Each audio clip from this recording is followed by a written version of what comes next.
Hello বন্ধুরা, এই যে আমি দই বড়া বানাচ্ছি বাড়িতে।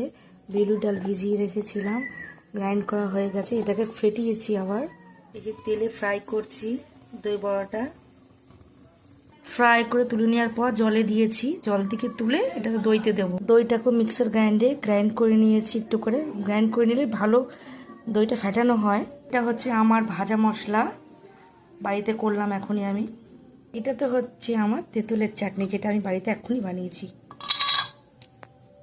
এটা আমি ডুগুর বাবাকে সার্ভ করবো, এখন দিতে যাচ্ছি।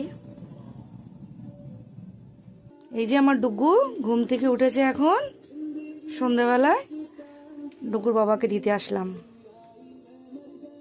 এই নাও, ওঠো ডুগু। না না, নো, ওঠো ওঠো, বাবা খাবে, ওঠো। বাবা ভক্ত, বাবা ভক্ত, ডুগু বাবা ভক্ত।